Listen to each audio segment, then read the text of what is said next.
And we are back with Richard Reviews. Today we're reviewing a book for richardreviews.com/Griffin Chestnut, which is Richard's online YouTube channel. Today's book is Zeroville by Steve Erickson. And this book was given to Richard through a peasant colonial visit in the year 2014. Richard completed this book sometime after 2014. And he expressed great gratitude in reading this book. This book being one of Richard's favorite books of all time. This book played a huge influence on Richard's obsession with film. Even before he read this book, Richard was heavily influenced by movies such as Ernest Saves Christmas, Toy Story, and Frozen. Disney classics that Richard finds absolutely orgasmic to the human eye. Nonetheless, though, through his bizarre adventures, Richard claims that this book was a substantial text that is almost necessary throughout the technical transformations that students go through in high school. You could buy the book. Everybody wants to buy the book. Richard thinks that all sorts of books are being passed around, but there are those books that aren't being passed around, and Richard has that underlying book, and that book itself is Zeroville. There's a collection of books that Richard has wrote in his online blog about what partly changed him as a human being. And these books form a great collection as they standard variations through different types of books. Zeroville is on the list. The list is on his blog of the most influential books that Richard has read, and this book being on there, it's necessary to understand why, and that's why it is on there. So, Stephen Zeroville Erickson, Mr. Zeroville, wrote this book in an attempt to create a fiction element through the novella practice, where it's powerful, and you can tell he has a powerful human brain. Stephen Erickson has a powerful human brain. He's optimized by the intelligence, the way that he learns. You could talk to him. He's the head of the internet. You can say, hey, listen, Stephen, I'm looking to watch a movie. And Mr. Erickson will tell you that you can have more than a revolution in your head, meaning before you start talking about understanding film, you need to start understanding why you want to watch film. Are you sitting down and watching, your basic standard Heaven Gates versus Little Nicky? If you watch an Adam Sandler Little Nicky versus John Voight Heaven Gates, you're gonna want a detailed description about the Spice World that's in between. Why did Spice World get released in 1996 versus 1995 versus 1997 versus 1998 versus 1995? Spice World was a generation of 5 English female singers who came from all different dialectic backgrounds, and they knew right away.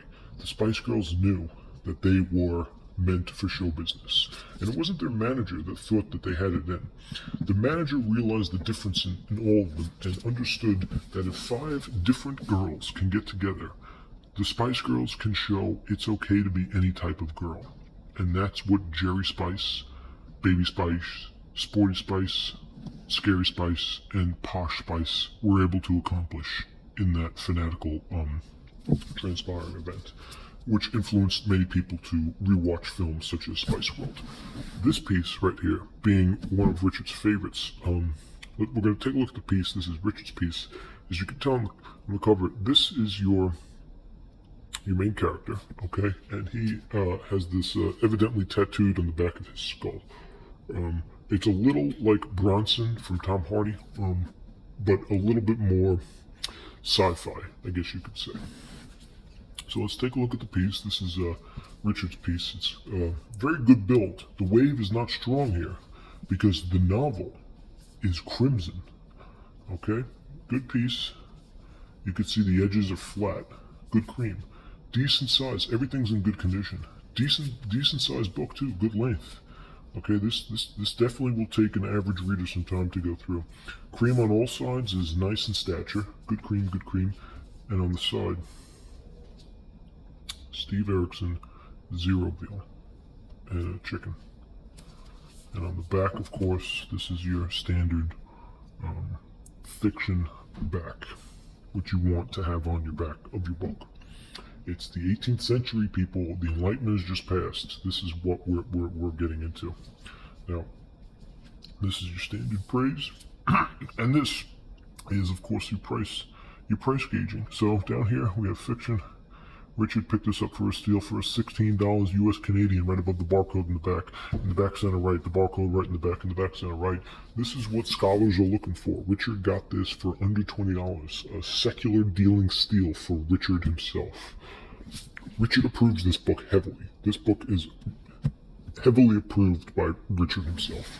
Now, the main character, Richard doesn't want to give too much away, but he delves deeply into fortifying sin. And you can pretty much guess what he does just by reading the table of contents, which we're not going to show you because we don't want to ruin too much. But it's also shown that the chapters are incredibly small. So small where like a chapter is like basically one sentence. So as you can assume, which you'd be assuming correctly, there are a decent amount of chapters in here. Yeah, each chapter is sometimes multi-pages, sometimes a sentence, sometimes a few paragraphs.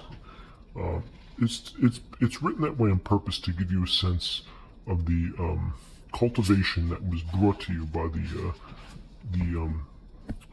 author and the readers alone. Basically, it's the power of language. In so many ways, it starts with your own personal name, and it defines us over time, particularly with your last name. How does your last name change the way you view the world? Do you think if your last name ends in the letter P, do you think that you're not going to enjoy fruit that starts with the letter P? Are you going to become a paleontologist because your last letter ends in P? Are you going to have social problems? Are you going to be able to pick up different albums, such as Tool, 10,000 Days, or Sober, or any Pink Floyd album, On the Wall, record labels and chivalry, Tupac and Madonna. These are questions that the author brings to our attention, and come past tense, you will understand why we feel this way. Thank you. This is Richard Reviews.